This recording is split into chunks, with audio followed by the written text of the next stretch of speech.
Philadelphia, Amerika Serikat dikenal dengan banyak hal, termasuk Liberty Bell, Independence Hall, dan Chesapeake Valley.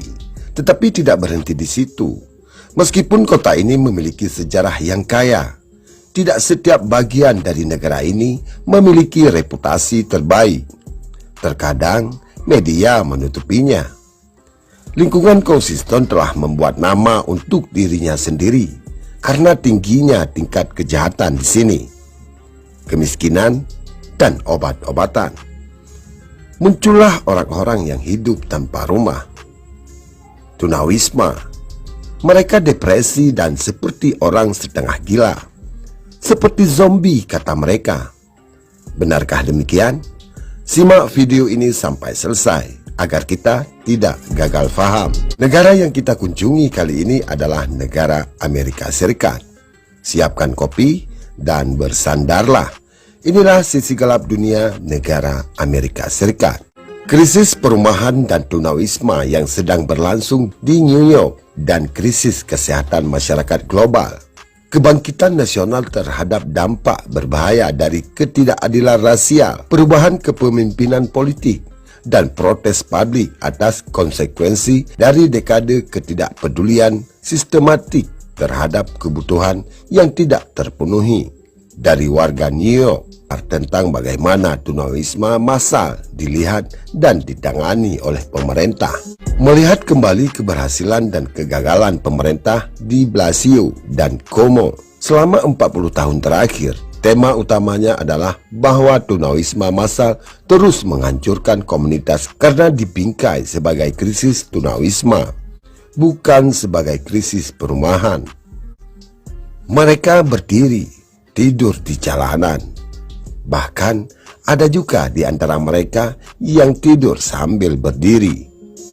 Kata tunawisma secara implisit menempatkan fokus pada memperbaiki mereka yang hidupnya telah hancur karena kurangnya perumahan dan overdosis obat-obatan.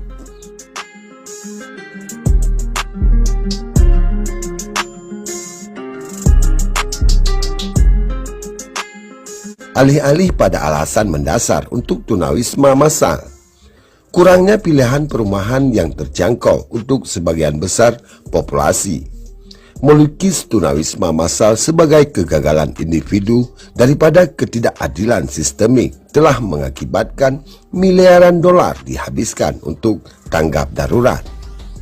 Sementara masalah mendasarnya tetap tidak terselesaikan. Jadi, biaya manusia dan keuangan terus meningkat.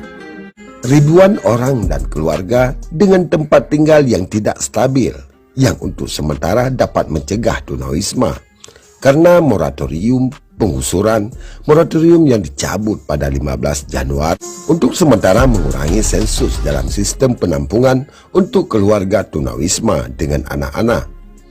Namun selama 20 tahun terakhir, keluarga dengan anak merupakan antara 70% dan 80% dari mereka yang tidur di tempat penampungan DHS setiap malam. Jalan di Philadelphia dijadikan sebagai tempat perumahan mereka. Salah satu pendorong utama tunawisma di populasi ini adalah penggusuran, sehingga tidak mengherankan jika sensus tempat tinggal keluarga turun untuk jangka waktu bersamaan dengan moratorium penggusuran, sehingga terjadinya depresi pada sejumlah orang, lalu memilih untuk tinggal di jalanan. Tangisnya rekor jumlah tunawisma New York di Philadelphia tahun lalu dari 640 kematian di antara tunawisma yang dilaporkan oleh CT pada tahun anggaran 2021 yang lalu. 76% dari mereka yang meninggal dilindungi dan 24% tidak dilindungi. Kematian terkait narko tetap menjadi penyebab utama kematian di kalangan tunawisma di New York. Konsisten dengan tren di seluruh kota dan nasional, meningkat sebesar 81%. Dari 131 pada tahun anggaran 2020 menjadi 237 pada tahun anggaran 2021 yang lalu.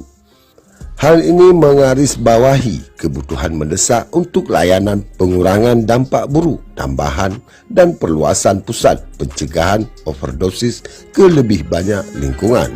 Di Amerika Serikat, meningkatnya kerentanan individu yang tidak terlindungi dan kebutuhan mendesak untuk menghilangkan hambatan yang menghalangi akses mereka ke perawatan, kesehatan, dan perumahan yang stabil.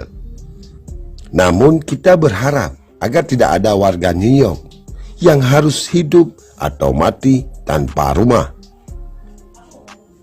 Selanjutnya simpulkan sendiri menurut Anda, dan terima kasih telah menonton video ini sampai